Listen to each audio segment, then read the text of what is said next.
पर बैठक की और सख्त निर्देश दिए। उन्होंने कहा कि सभी पर्व और त्योहार शांति से मनाएं, संवेदनशील क्षेत्रों में एक्स्ट्रा फोर्स तैनात हो, पुलिस शाम में फुट पेट्रोलिंग करे, अराजक तत्वों से कड़ी कार्रवाई हो, रिहायशी इलाकों में पटाखा गोदाम न हो, व्यापारी उत्पीड़न की शिकायत न मिले, अयोध्या दीपोत्सव में सुरक्षा और भीड़ प्रबंधन बेहतर किया जाए। बीएड पास अभ्यर्थियों के लिए बड़ी खबर, सरकार ने 6 माह का ऑनलाइन ब्रिज कोर्स पीडीपीईटी मंजूर किया है। एनआईओएस के माध्यम से कोर्स होगा। बीएड अभ्यर्थियों को बीटीसी के बराबर मान्यता मिलेगी। सुप्रीम कोर्ट के आदेश के बाद अब 30,000 शिक्षकों को सीधे लाभ मिलेगा। 2005 से लंबित मामला सुलझा, प्राइमरी टीचर बनने का मौका मिलेगा। बीएसपी अध्यक्ष मायावती ने रैली में आए कार्यकर्ताओं का आभार व्यक्त किया। उन्होंने विरोधी दलों से सावधान रहने की बात कही और कहा कि मिशन 2027 में तन मन धन से पूरी मेहनत करनी होगी। मायावती ने सभी कार्यकर्ताओं को एकजुट होकर लक्ष्य हासिल करने का संदेश दिया। पीडीए चौपाल में सपा प्रवक्ता राजकुमार भाटी ने ओपी राजभर के बयान पर प्रतिक्रिया दी। भाटी ने कहा कि आजम हमारे नेता हैं, उनके दरबार पर हम नाक रगड़े या डांस करें ये नहीं सोचना चाहिए। उन्होंने राजभर के पेट दर्द होने पर भी सवाल उठाए। पीएम मोदी ने डोनाल्ड ट्रंप से बातचीत की और इसके बाद एक्स पर पोस्ट किया। उन्होंने अपने मित्र राष्ट्रपति ट्रंप से बात की, गाजा शांति योजना की सफलता पर बधाई दी और व्यापार वार्ता में हुई अच्छी प्रगति की समीक्षा की। दोनों ने आने वाले हफ्तों में संपर्क बनाए रखने पर सहमति जताई। टीवी कलाकार मंजू भारती और उनके पति मुकेश भारती को गाजियाबाद में शूटिंग के दौरान धमकी मिली। उन्हें जान से मारने, रेप और बेटे के अपहरण की धमकी दी गई। फोन और सोशल मीडिया के जरिए धमकाया गया। मामले में थाना नंदग्राम क्षेत्र में युवक के खिलाफ एफआईआर दर्ज की गई। पूर्व मंत्री स्वामी प्रसाद मौर्य ने कहा कि मायावती की रैली बीजेपी ने सफल बनाई। उन्होंने बताया कि आजम के मुश्किल दिनों में अखिलेश नहीं मिले। स्वामी ने कहा कि बीएसपी का अकेले चुनाव लड़ना बीजेपी को फायदा पहुंचाएगा और बीजेपी सरकार में दलित उत्पीड़न सबसे ज्यादा हुआ। जुमे की नमाज के बाद हुई हिंसा मामले के मुख्य आरोपी मौलाना तौकीर रजा के घर पर सहकारी बैंक ने नोटिस जारी की। 1990 में लिया गया कृषि लोन 40,555 रुपए ब्याज सहित चुकाने के लिए कहा गया। पैसे न देने पर कुर्की होगी। तौकीर फिलहाल फतेहगढ़ जेल में बंद है।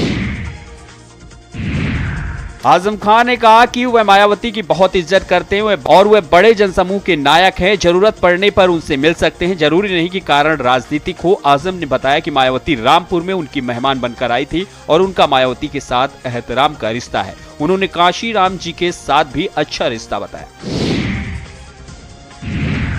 योगी आदित्यनाथ ने 160 परिवारों को फ्लैट का आवंटन कर चाबी सौंपी। उन्होंने कहा कि हर परिवार का खुद का घर का सपना साकार होना अहम है। जरूरतमंदों को आवास मिला। सीएम ने संवाद रविकिशन की चुटकी लेते हुए हाई राइज बिल्डिंग में उनके आवास की बात की और प्रयागराज में माफिया कब्जा मुक्त कर घर बनाए जाने का जिक्र किया। अरविंद केजरीवाल ने एक्स पर पोस्ट किया कि हरियाणा में दलित आईपीएस अफसर पूरन कुमार ने उत्पीड़न झेलते हुए जान दी। केजरीवाल ने दोषी लोगों को जल्द सजा दिलाने की मांग की और कहा कि कुछ लोग बाबा साहब अम्बेडकर तक को गाली दे रहे हैं।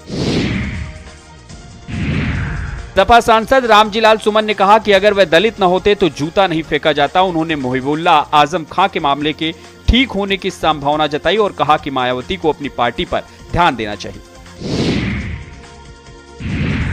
कैबिनेट मंत्री संजय निषाद ने कहा कि कल बीएसपी की रैली में बीजेपी की फंडिंग पर चर्चा हुई। उन्होंने बताया कि सपा के पास केवल आरोप है, बीजेपी ने अच्छा काम किया और मायावती उसकी तारीफ कर रही। निषाद ने कहा कि असली पीडीए मोदी और योगी के साथ है।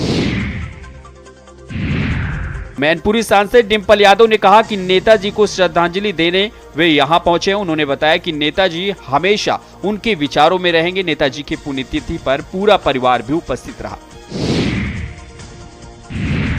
सीएम योगी ने कहा कि स्वदेशी उत्पाद को बढ़ावा देना है और ट्रेड शो से स्थानीय व्यापारियों को फायदा मिलेगा। 2017 से पहले यूपी में अराजकता थी। आज यूपी देश का ग्रोथ इंजन और आत्मनिर्भरता का मॉडल बन चुका है। एयरपोर्ट, 4 लेन कनेक्टिविटी और मोबाइल मैन्युफैक्चरिंग में बड़ी छलांग लगाई है।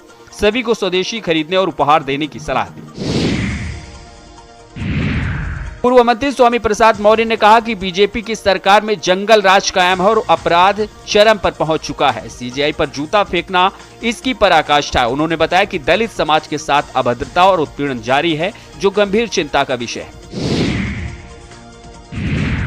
मंत्री जयवीर सिंह ने कहा कि मायावती एक बड़ी नेता है और किसी रैली को रोकने का आरोप गलत है। उन्होंने सपा पर निशाना साधते हुए कहा कि मायावती ने उनकी कलाई खोल कर रख दी।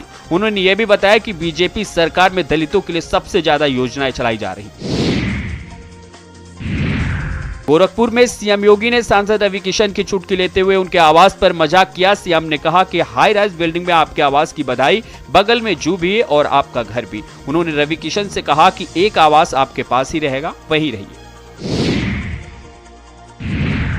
नॉर्वे में 2025 का नोबेल पुरस्कार घोषित किया गया। शांति के नोबेल पुरस्कार से वेनेजुएला की मारिया कोरिना मचाडो सम्मानित हुए। वहीं डोनाल्ड ट्रंप को इस बार नोबेल पुरस्कार नहीं मिला।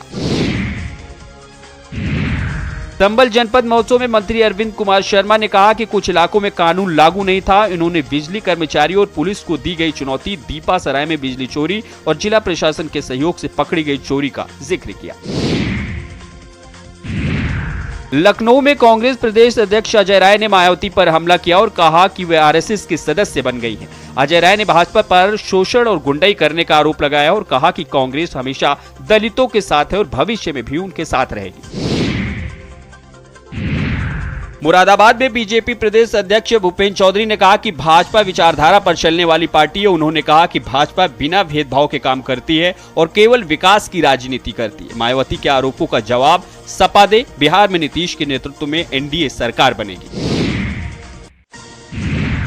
बिहार में प्रशांत किशोर से मिली ज्योति सिंह। उन्होंने कहा कि टिकट के लिए यहाँ नहीं आई, यहाँ न्याय के लिए आई हूँ। टिकट नहीं मांगा, अगर डर लग रहा था तो जनसुराज 7 पवन सिंह की पत्नी है। ज्योति सिंह पारिवारिक मामलों में दखल नहीं, पवन सिंह भी हमारे मित्र हैं।